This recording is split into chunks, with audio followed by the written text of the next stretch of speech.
What is up, everyone? The Baltimore Orioles take the series in the Bronx, beat the Yankees 9-7. The bats were hot, hot, hot. Orioles magic. I've said it before and I'll say it again. Do not let the Orioles get hot. Do not let the O's get hot, especially going into October. Do not let the Orioles get hot. We told them, don't let them get healthy. Don't let them get hot. The Orioles have gotten healthy.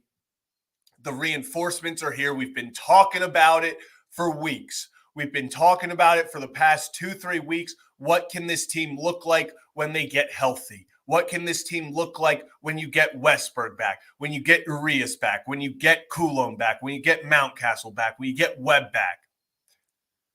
We're seeing it right now. The Orioles are a damn good ball club, getting hot at the right time. We will get, yes, Bird's Nest, I'm saying, we will get into the Grayson Rodriguez unfortunate news in a little bit, but the O's, besides that ninth inning, let's be real.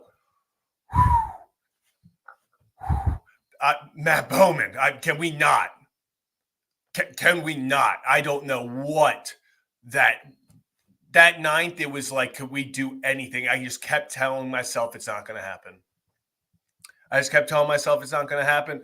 Orioles win 9-7. What? How many hits did they put up? We got 17 hits for the boys in orange and black. 17 hits, 14 singles. The Orioles, for the first time in franchise history,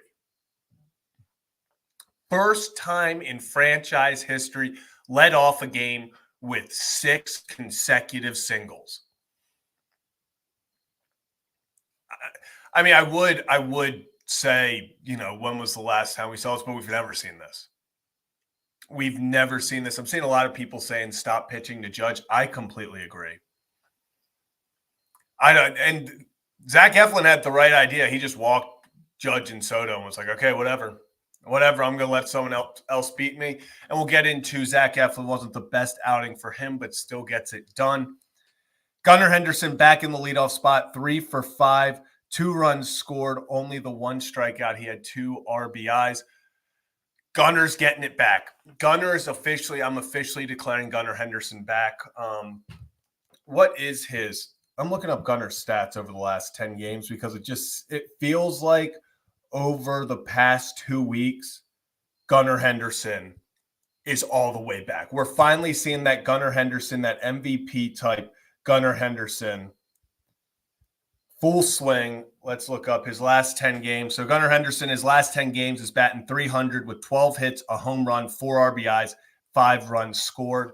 So, yeah, batting over .300. Let's see what's the OPS over that time. Let's see, what's the OPS? It's got an OPS of 925. So Gunnar Henderson officially starting to creep up. I think he is officially back. You kind of see him in the batter's box. He just looks more comfortable. And that goes for pretty much every single player on the Orioles right now. The most encouraging sign to me is the quality of the at-bat.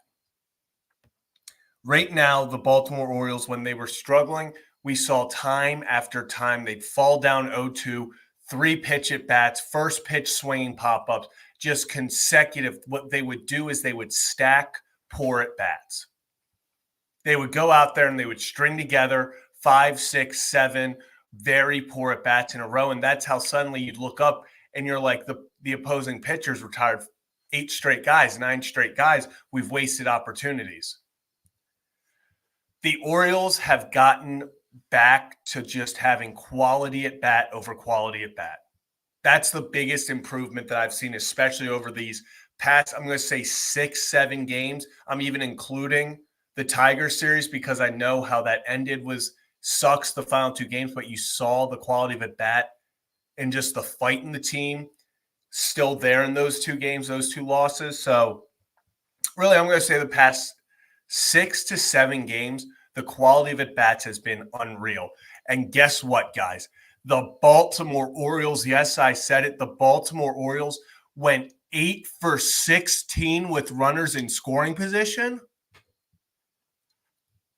8 hits with runners in scoring position? Are you kidding me? Are you kidding? This is what we've been wanting. This is what we've been wanting. It was the clutch hits. It wasn't swinging for the fences. It was every single player went out there and tried to just get the hit. Still left 9 on base. Left the bases loaded once. Listen, you want to leave a lot less than 9 on base, but when you score 9 runs, when you get 17 hits, you're bound to leave guys on base. When you're just getting a bunch of singles, you're bound to leave guys on base. The biggest thing, though, is I'd be more upset if this team left 9 on base and they were like 3 for 16. But the fact that they hit a clean 500, like Nick Notes is saying, a clean 500 with runners in scoring position tonight, I just loved. I love the quality of the at-bat. I love just the pressure. It felt like every single one of these guys, the pressure has been lifted off. I don't know what it was, if it was they just needed to make the playoffs, if it was they just need to get that confidence back against a good team like New York. But the Baltimore Orioles, you almost felt like a weight was lifted off their shoulders last night. Give these guys beer every single night, because apparently all they do is come out and hit the damn baseball all over the yard. That's all they do. The only guy I'm going to say don't give beer to is Zach Eflin. Let's keep it away from the starting pitchers. The rest of them, give them a bunch of them tonight. Cold ones all around tonight, because apparently the boys just ball after it. Ball. And Biohack, I completely agree. We've talked about it for a few days, not even a few days, a few weeks now, where it was, okay, something was off here. Something on this team was off. You just felt like there wasn't, I don't want to say confidence, but it felt like when they fell behind, it was over. And Jordan Westburg, actually, who was on the IL, who wasn't on the active roster while he was rehabbing, actually made comments about how the team they need to get back in that mentality of no matter how many runs they're down, no matter if they're up, they just got to be in a kill mode at all times.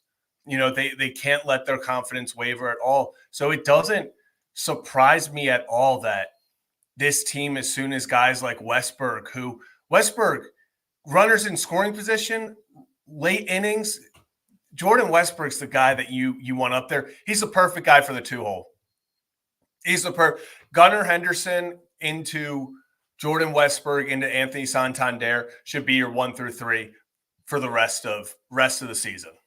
That should be your 1 through 3 rest of the season. Let me know right now in the comments if you guys want to who you would put 1 through 3. But right now, going into October, I love having Gunnar first, Westburg second, Tony third. I think that works out the best. Then you probably, depending on righty lefty, you're putting Mountcastle, O'Hearn, someone there in the 4. But I love Westburg at the 2 spot. Jordan Westburg just screams 2 spot. And how about the defense tonight? Damn good defense all around for the Baltimore Orioles. Just another game where it feels like this team is slowly starting to put it together. I don't want to say it too soon. I don't want to, jinx anything, any of that stuff, but it is starting to feel, we've been talking about for a few days now, that things are starting to click.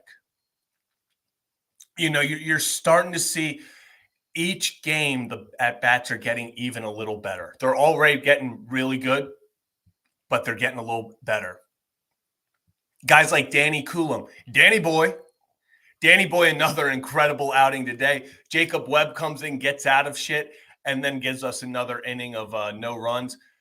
Incredible to get those 2 back. Those 2 being back is such a major lift for this team, especially the bullpen. And I agree, Biohack. The last guy that you're waiting for right now is Adley. If Adley gets back to what Adley can do, if we're seeing Adley hover around that 300 line again, going into the playoffs, if he starts hitting like that, Adley Rutschman, I'm telling you right now, this team can do it. Do not count this team out. I've tweeted it out multiple times. This is my warning to Major League Baseball.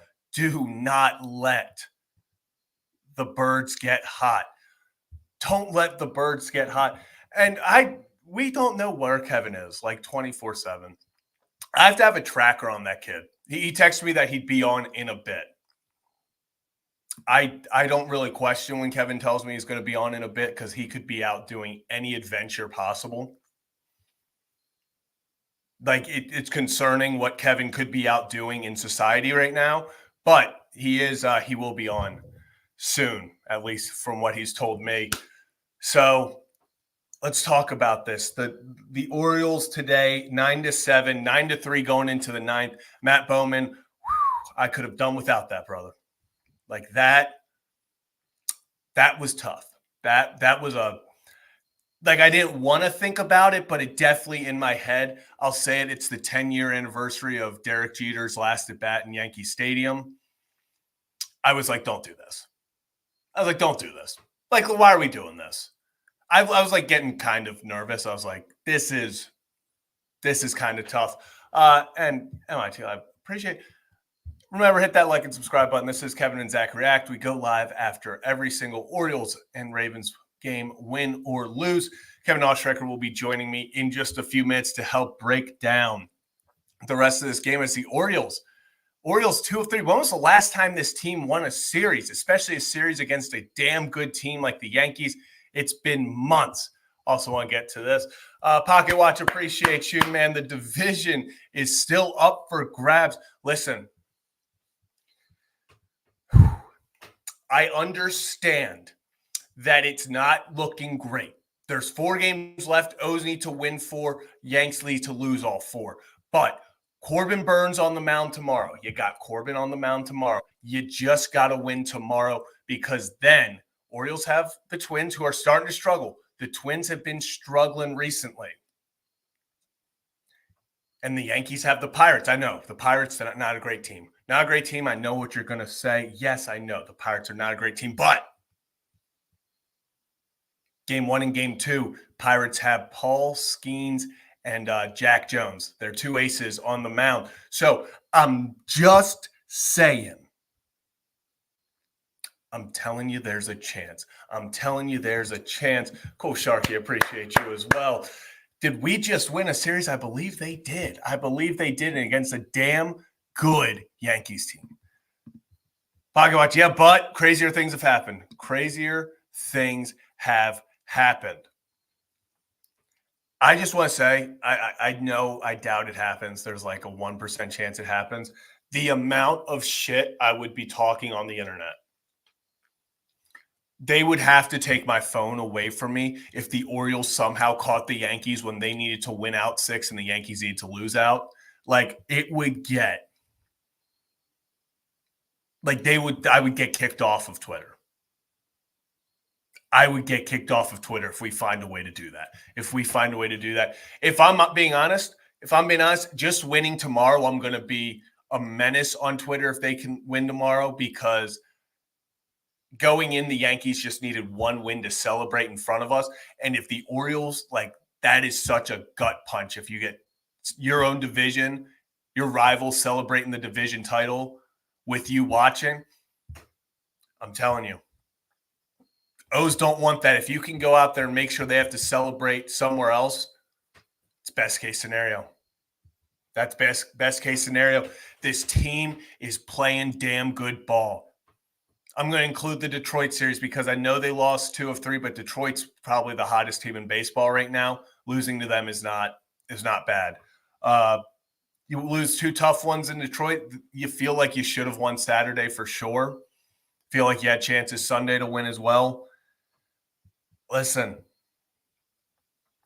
I understand the months prior to this were rough. I understand that, but I've been saying it for weeks. Don't let the Orioles get hot at the right time. This team has the talent. It's about getting healthy and getting the guys ready. Jordan Westburg, they talked to him after the game. Jordan has been up, 4 games? 3 games? So Jordan Westburg, they asked him about it. He's coming out hot. You know, he's coming up and he hasn't missed a beat. They asked him about how he feels. He said he's still grinding. He's getting behind too many 0-2 counts. He hates it, He wants to work on it. These guys are not feeling 100%, but that's why these next 4 games are so big. Continuing to get them comfortable, continuing to go out there and just kind of get their feet underneath them. So when it hits October, when next Tuesday hits, and I'm going to say it, when we're sitting in Camden Yard at the yard, when we're at the yard on Tuesday, going to be an absolute movie, by the way. Be there, be square. The yard, pack the yard because it is going to be rocking. It's going to be rocking. That place is going to be rocking. I'm expecting it to probably be Orioles versus Tigers. Orioles versus Tigers, and I'm assuming game 1's going to be Corbin Burns versus Tarek Skubal or Tarek Skubal. I'm telling you right now, game 1's going to be electric. Get your popcorn ready because game 1 at the yard is going to be must-see TV. Must-see TV. So let's talk Zach Eflin a little bit. Listen, I saw a tweet earlier today about Zach Eflin not having control, and it was like, I wonder why that could be. And it was a picture of him 24 or I guess like 19 hours before the game, just hammering beers. Like, listen, Zach Eflin, I know, was not feeling like a G6 this morning. I don't think he needs to tell anyone that. Zach Eflin was going out there fighting demons, most likely. Hard to have your stuff when you're just out there. You're having a night. You're celebrating the postseason 19 hours beforehand. So I'm going to give him an excuse. Career high in walks. So that's how I knew something was weird. If Zach Eflin was getting hit around, you're like, he just doesn't have it. Zach Eflin walking people. Zach Eflin don't walk people. Zach Eflin has completely convinced himself that walking batters is the worst thing a human being could ever do in life. I think that's that. So for him to walk 5 batters is, I'm chalking it up to homie had too many last night, and we're just going to move on. Jacob Webb, an inning and a third, scoreless. Danny Coulombe, an inning, scoreless. So Gregory Soto, let's talk about this.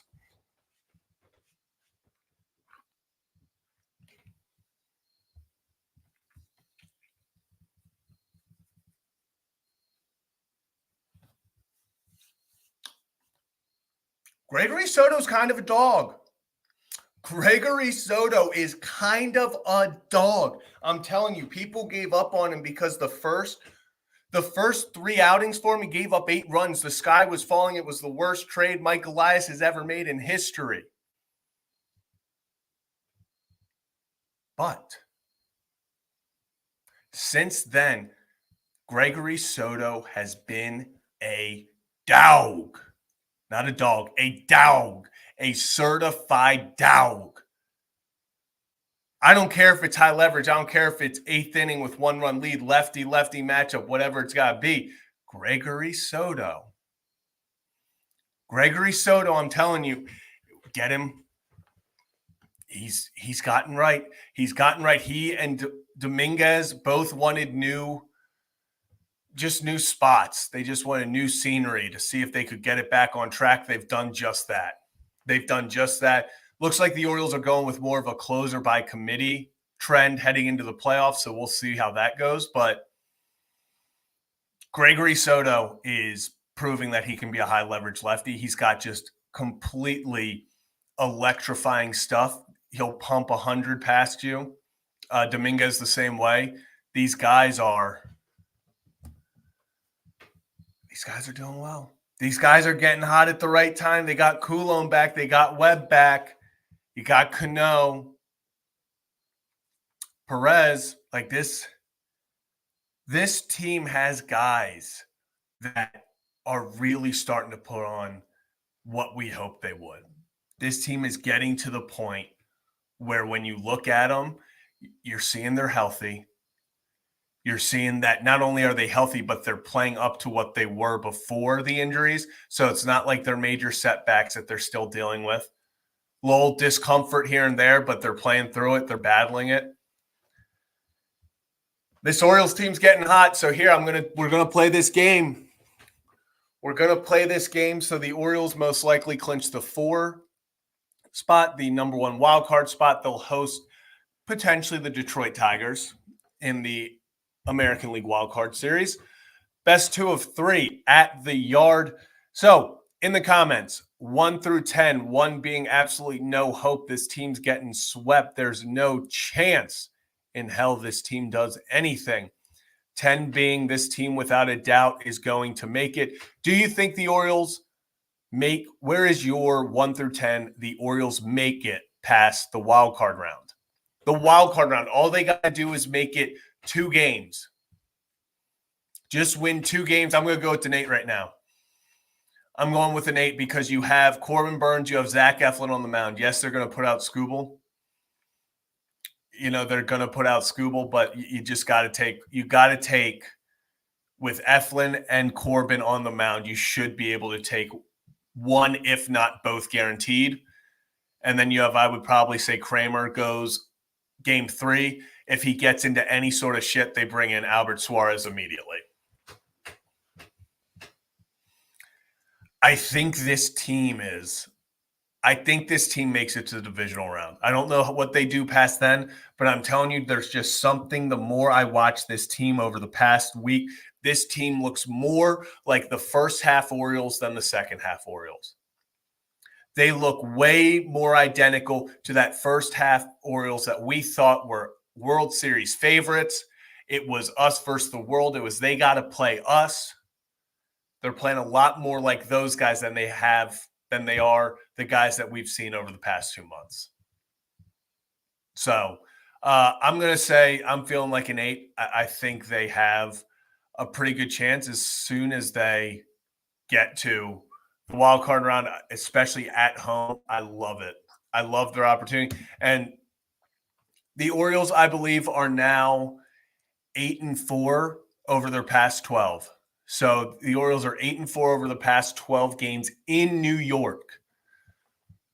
In New York, most likely the Yankees win the division, so they would have to go to New York if they played them in the divisional or ALCS. But what I'm saying is this team is not scared of New York. This team does not care about the bright lights in New York City. This team doesn't care that the Yankees wear pinstripes. This team doesn't care that the Yankees have spent $380 million on this squad. The Orioles, this core group of Orioles has done one thing and one thing alone when they walk in to the confines of the Bronx, and that's kick ass. This team has gone in there multiple times, has just laid an absolute ass whooping, a bona fide ass whooping on the Yankees in New York. This team is not afraid of the Yankees at all. So I'm telling you, I like this team's chances. I'm not saying they're going to win it all. I'm not saying they're going to the ALCS. I'm not saying they're going to sweep everyone and go on a Rangers-esque run like last year where they won all 11 road games. I'm not saying that at all, but this team is starting to get exactly what we wanted, and that's hot at the right time. This team has gotten hot at the right time, and that's all that matters. So, yeah, it's at that point. Let's go 1 up, 1 down. All right, 1 up, 1 down for if you're new to the channel, hit that like and subscribe button. 1 up, 1 down. We're doing one person we thought had a great game, our 1 up, kind of the MVP of the game for us, and then the 1 down, someone we thought was not doing too hot. 1 up, it's hard for me not to go Gunnar Henderson. I mean, the guy just the entire game was just on one. You could also probably throw Westy in there, especially for the way he was playing in the field. So love the way that Gunnar is. I'm going to give it to Gunnar. I'll do that. I'm going to give my 1 up to Gunnar. But really, when you have 17 hits, you have 9 runs, you're going to have a lot of guys that could be 1 up. By 1 down, I'm going to have to give it to Matt Bowman. Sorry about that, Bowman, but he kind of made it easy when you give up, what would that be, 4 earned runs in a third of an inning. Not ideal. Not ideal at all for Matt Bowman. So I'm going to go with that. But I think, I didn't even think about this, Steve. You could so do Seti. Seti gets on. He also had 3 hits tonight and 2. Okay, guys, I'm changing mine. Steve completely convinced me. I'm going Seti. Cedric Mullins, he didn't have ARBIs, but I love that he was stealing bases. He's being aggressive. This team is starting to just put way more pressure on opposing defenses, and I think that's kind of, once again, we're seeing things click. We're seeing the bats become more alive. We're seeing the bats get hot. They're having better at bats. And then on the base paths, Gunnar gets thrown out. Like we've seen guys get thrown out stealing bases. I don't care. I don't care. Put pressure on the defense. Go steal bags. Steal bags, put pressure on the defense. Go first to third in front of people's faces. Like this is where the Orioles can go and be a team that nobody wants to see. And Ryan said, Stogie said he hits different. I'm telling you, Cedric Mullins is going to have a moment in the playoffs, and that video of him with the cigar is going platinum on Twitter. I mean, Cedric Mullins, absolute dog. Remember when people wanted Cedric Mullins gone? When people were saying he was in like a slump for like 50 at-bats and people wanted him out of here, and they were like, oh, he doesn't do anything but play defense. And then all he does is the best center fielder in baseball, and then he's over the past 80 games, he's hitting like 250 with a 850 OPS. I mean, Cedric Mullins, you take into speed, especially when he's feeling healthy. Cedric Mullins is a top 5 center fielder in all of baseball, and that's not debatable. When you take into account the range, I mean, Cedric Mullins is a heart and soul of this team. He's one of the guys in Baltimore. That's why, even when he's struggling, you never waver from him. You never question him because he's a guy that everyone in that clubhouse respects. He's a leader in that clubhouse, someone that guys look towards. And man, when he's playing well, it is hard to name a better center fielder who can do it all the way Cedric Mullins does it all. And I'm telling you, when he starts stealing bases, when Gunnar starts stealing bases, when we've seen Hauser take off a few times, when this team starts putting pressure on guys, when this team starts putting pressure on defenses, especially the Yankees who struggle defensively. We saw it a little bit more tonight. Defense, Juan Soto in right field. I don't understand how someone can be such a generational talent at the plate and just such a liability in the outfield. It's one of the biggest wonders in the world how Juan Soto can be that big of a liability in right field, yet legitimately one of the greatest hitters you'll ever see. Don't know. I mean, it's fun to watch him play the field. It's not fun to watch Juan Soto bat against your team because he will do what he did tonight and put it over the fence. This Orioles team, though, they're putting pressure on the Yankees, and that's why I think we've seen the Yankees struggle defensively. So when you get against these teams where pressure bursts pipes or makes diamonds, make them make a play. We saw the Orioles steal a win in New York, the comeback. Cedric Mullins gets the double to send in the go-ahead run. Then Cedric steals third. Trevino overthrows it. Cedric scores himself. That ends up winning the game. This team, when they put pressure on the other team, is at its best. We've talked to Jerry Harrison Jr. on the Ryan Ripken show, and he talked about the difference between a 162-game season and the playoffs. He said a 162-game season is a boxing match. You're going out there, you're going to take blows, you're going to deliver blows, but at the end of 162, when the boxing match is over, you just need to have enough points to make the playoffs. And then once you are in the playoffs, it's a street fight. It's a street fight. You go out there and you have to scratch and claw. You're going to need guys laying down bunts, guys stealing bases, guys running in defenders' faces. Put pressure on the defense. Use your legs to turn singles into doubles, doubles into triples. This is when this team is the best. This team is at their best when they're going out there, putting pressure on the defense, delivering quality at bats, working the count. this team is starting to put it together at the right time. Like the light at the end of the tunnel is here. We went through those 3 months of injuries, of losing guys. Guys kept going down left and right, and it sucked. It sucked. But at the end of the day, we knew that there was this potential light at the end of the tunnel of these guys all coming back in the nick of time. They all put it together. They all get their feet underneath them, and then we go. And then we go, and Spirit Bomb, it's all coming together at the right time. It genuinely is. And that's why I'm so excited about this team right now. Like, I am so bought in on this team again because it feels like every single player is starting to click. We once again have a lineup that 1 through 9, you have to worry about every single one of them.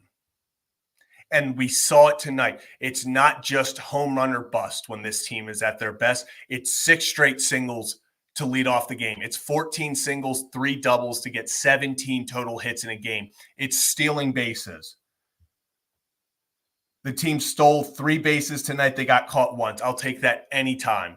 Put pressure on the defense. Make them make a play. This team's getting hot. This team, the starting pitching has been hot for about a month and a half now. They've been doing their part. The bullpen started to put it together. The pitching's been doing their part. It was all about, can the hitters once again put it together? And let me tell you, we've been seeing over the past few days, it start clicking. For about a 2-week period, I've been saying you start to see the little things. A few more good at bats here and there. And it's been the snowball effect. One game after the other, they just keep getting better and better. This team has potential. I'm not saying they're going to win it all, but I'm telling you right now, this team has as good a chance as anyone in the playoffs to hoist that thing at the end. This team has as good of a chance as anyone to hoist that World Series at the end. If you're new to the channel, hit that like and subscribe button. This is Kevin and Zach React. We go live after every single Orioles and Ravens game, win or lose. So we do this every day. Hit that like and subscribe if you enjoy the content. So let's get into the bad news. So earlier today, Grayson Rodriguez was officially shut down. And as I talk about this, perfect timing. As soon as I decide to talk about the important stuff, he just finds a way. Kevin Oestreicher, it was like clockwork. I decided to go and talk about the big breaking news. And just like that, you knew breaking news was coming. Dominant win for the Orioles. I'll get your first initial thoughts on that before we dive into Grayson. Whew. Baltimore sports teams loves making blowouts close. You know, it can never be easy, but again, it's like the Ravens exactly. They did everything right for the majority of the game, you know, good stuff, and then it almost goes and goes the wrong way. So hey, now Orioles go 4-0, Yankees go 0-4. The AL East is there. So I said it, Kevin, before you got on. Corbin Burns on the mound tomorrow. And then the Yankees have to face Paul Skeens and Jack Jones against the Pirates, games 1 and 2, and anything can happen game 3.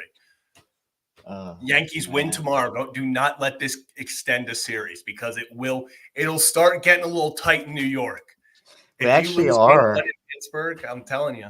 Yeah, they actually are in Spicy Ramen Watch for the first, like legit Spicy Ramen Watch for the first time in a while. People in the comments have been saying that you're seeing the team play better, and now you're ducking ramen. They're saying that's why you work. Why would I be ducking the ramen? I literally ate it last night, and the parameters are sweet.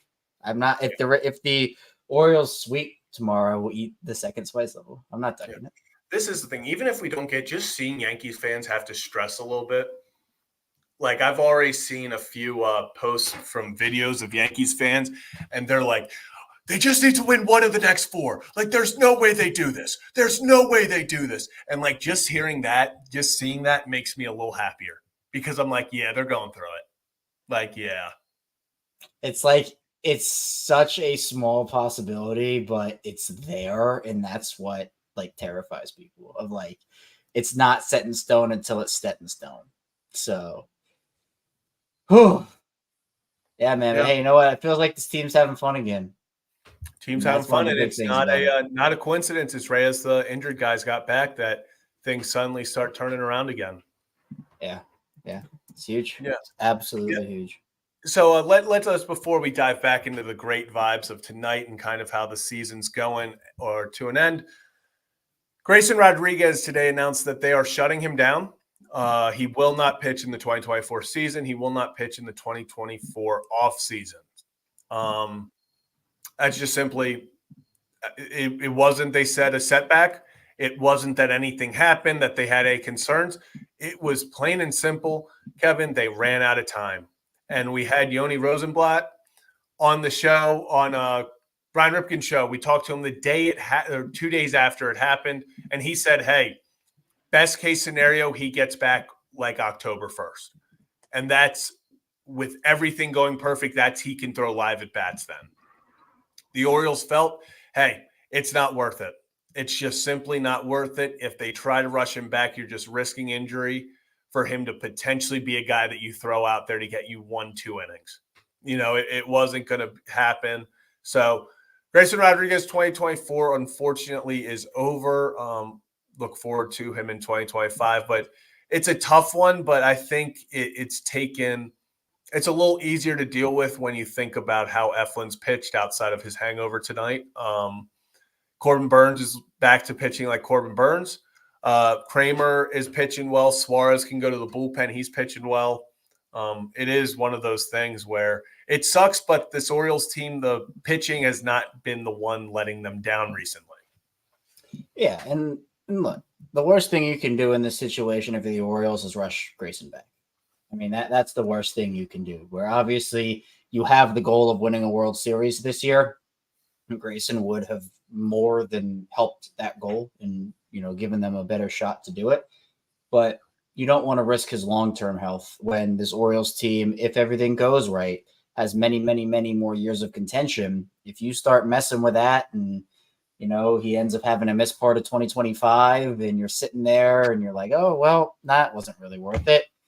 Again, they ran out of time. I'm glad it wasn't a setback type of deal where it wasn't something that they expected and it popped up.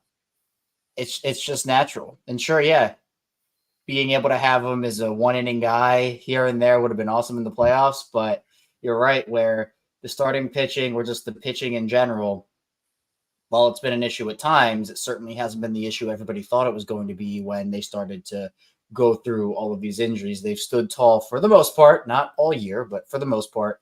And while it's tough, you still have Corbin, you still have Eflin, and you're able to kind of work guys in through there. And it's just about getting healthy at the right time. It was never realistic, since the Orioles had so many injuries, that every single player was going to get back in time. They got most of their guys back. And, Grayson's a big loss for the playoffs, but they got most of who they needed. And now you're seeing other teams start to deal with injuries, such as the Yankees with Nestor Cortez. And he's even going to be available to throw an inning or two once the playoffs begin. So sports is so much about health, and I'll bring my Denver Nuggets fandom into it here for a second. When the Nuggets won their championship a couple of years ago, I mean, they were healthy the whole year. Literally, they had a couple of injuries here and there, but they were fully healthy when it mattered. They got everybody back for the playoffs. And then, you see that, like, in the finals, Jimmy got hurt in that first round series, and Tyler Hero got injured in the first. Or no, Jimmy got hurt in the second round, and Tyler Hero got hurt in the first round. Yeah. And they didn't, Jimmy was hobbled, and Tyler Hero didn't play. And, like, the Nuggets would have beaten him anyway, in my opinion. But, like, the Heat weren't healthy, and they still made that run. But it's all about health, man. I mean, you can go to the Bengals, right? The Bengals and Rams in that Super Bowl, teams were decimated that year. But the Bengals had a good health year, and they were healthy at the right time, and they made it to the Super Bowl. So did the Rams. They were healthy as well. And that's just what happens. Sometimes it's not necessarily about, like, oh, what are you doing and how are you playing, which is a big part of it. But it's just like, who's available for you? Because if the Orioles were entering the playoffs without Westberg, without Arias, without Mountcastle, without all those guys, we'd probably be sitting here and we're probably like, oh, well, those are a lot of guys you wish you had. But Yeah. now that they're back, I think you feel a lot more confident. You feel way more confident. you feel way more confident going to the playoffs. It's a good chance to bring this up, Conti. Appreciate you. Said wanted to say this yesterday. It makes me so happy to witness the Orioles go to the playoffs in back-to-back seasons. In my 28 years of living, I never thought I would see it. So happy. I think that's really just how all of us feel. And that was kind of our point of yesterday's episode, was just talking about, like, yeah, the Orioles haven't played the greatest ball of late. But at the end of the day, getting into the dance is hard. And no one knows that more than Baltimore Orioles fans. It is not guaranteed you make the playoffs. It's hard to make the playoffs. We saw those teams from 2012 to 2016. People talk about that as the prime years of the Orioles in the 2000s because of, the 2000s, 2010s, because that was the year they were competitive. Those 5 years that they were going to the playoffs, they had stars. They felt like they had chances. And that was kind of the best teams. They never once went to the playoffs back-to-back years. And those were teams. 2014, people thought the Orioles were going to win it all. I thought the Orioles were going to win it all. I still think Manny doesn't get hurt and stuff, like we win it all. But I'm telling you, this is we want to talk about the good old days. We're in them. They talk about these are the good old days for the Baltimore Orioles. These are what we're witnessing. This is going to be fun. The Orioles have potential to make the playoffs 4, 5, 6 years in a row with the young core they have. Enjoy this. It's not like the Houston Astros where they've made 7 straight ALCSs. That does not happen. That does not happen in baseball. What they're doing is incredible. It's why the Orioles are modeling what they're doing after them, because it's hard to make the playoffs in baseball. The Texas Rangers dominated the playoffs last year, ran it all the way to the World Series. They were getting all these rookies up, all these guys coming back from injury. They were saying, hey, Rangers are going to make another run. This could be repeat territory, not making the playoffs this year. Yeah. It's hard to make. You have to go 162 games, and you have to have a lot more bounces go your way than not, and that's hard in baseball. So, yeah, man. It's just we done it all season. Get into the dance and see what happens. So, this has been a team that had plenty of ups and downs over the course of regular season. It's crazy it's coming to an end so soon and so quickly. But, this is kind of what we've been gearing up for, is now they're in the playoffs. They can take a little, not relax, but, that weight's now off your shoulders. Yeah. And you can kind of be a little more free with it. And then you start playing October baseball, and momentum's a heck of a thing, man. Like, you get hot and you feel a certain type of way and you feel confident in your team. I mean, Brendan had, in the celebration last night, started off with like, man, it's been bad couple months. A lot of shit. Yeah. They've been through a lot, but they can turn the ship around here, but it all starts with consistency.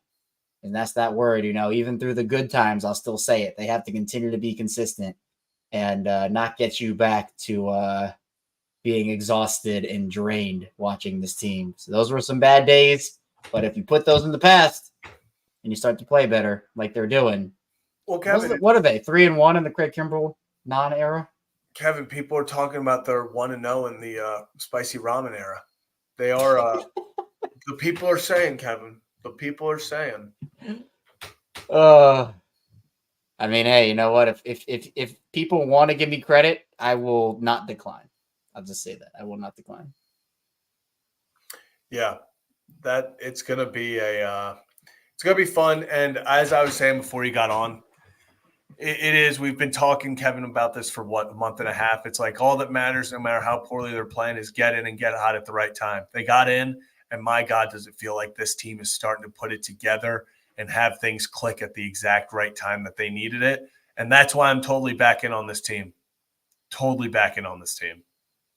Yeah. I mean, I think that out of all the wild card teams, they're the one that I think is the best of them. And, while Detroit certainly has their strengths and Kansas City and whatnot, and they're kind of fighting right now, the Orioles do get that top spot, which right now is, it's not set in stone, but they either need to win one game. They have to lose out. And I mean, I'd be pretty floored. Win out. So yeah, I'd be pretty floored. So I'm just going to assume they get that top wild card spot. I mean, you get a couple games at the Yard. I like the Orioles' chances there. I heard you say it at the beginning or when you were on before I got on about how, you know, we can talk about the divisional round and what that looks like and how far they go after the wild card round. But, you know, I feel confident that they can get the job done in the wild card round. And especially if they can play hot baseball, they can get hot. You go into the divisional round with that momentum, that can make all the world of difference. Again, momentum's a scary thing in baseball. It really is. Momentum is a very scary thing in baseball. Just get hot. Just get hot. This team has a chance. They have just as good a chance as anyone in this league. So, yeah, Kevin, any final thoughts really just on the game? Oh, man. I mean, hey, offense gets hot. Bullpen almost blows it. Yeah, incredible job by everyone except Matt Bowman. Like, everyone else was brilliant. And it was like, oh, okay. Hey, all it takes is one person sometimes. It's a team sport. So you kind of live and die by the team aspect. I don't necessarily – I guess they won. So my prop this is my headphone thing. Because, Kevin, that helps you put things together, just like the Baltimore Orioles are starting to put it together. Oh. That little thing, that's the electricity that goes from whatever you're plugging it into to what, and that is what we call Jordan Westberg. He was the spark to bring the electricity. Bam. That was good because I am not on the wireless headphone train. I don't have AirPods. I don't have that.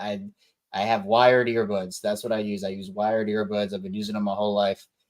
And obviously, since they took away the headphone jack, obviously people have transitioned into using the AirPods, using the wireless, but I have to have this. This is the key to my I listened to music way too loudly as a kid, so I'm probably going to go deaf in like 5 years. So that'll be fun, like trying to watch you like read your lips and try to interpret what you say. So, you know, my we'll headphones. Cross that bridge when it comes. Well, those days we'll have hopefully like live captions. We'll just go across the bottom. Yeah. Oh, that'd be sick. Oh, that'd be dope. Yeah, just so that we can communicate because Kevin made himself deaf.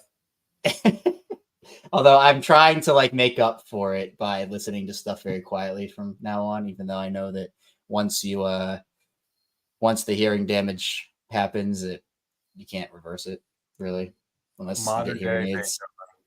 Modern day Beethoven. I know. Yeah, just I'm an artist. What can you say? Renaissance man, as they would say. Renaissance man. But yeah, that's gonna do it for this edition of Kevin and Zach React. The Baltimore Orioles dominate, then survive. Dominate, then survive. The slow, I guess, just the philosophy of Baltimore sports: dominate, then survive. Dominate the first 3 quarters of the game, survive the final part. So that's going to do it for us tonight. The Baltimore Orioles win 9-7. We'll be back at it tomorrow as the Orioles take on the New York Yankees in the Bronx to finish off the season series. Hopefully not the last time the Orioles see the Yankees, but trying to keep the Yankees from celebrating one last time. That'll do it for us, and we will see you tomorrow after the Orioles and Yankees play the final game of their season against each other. As always, Chihuahuas.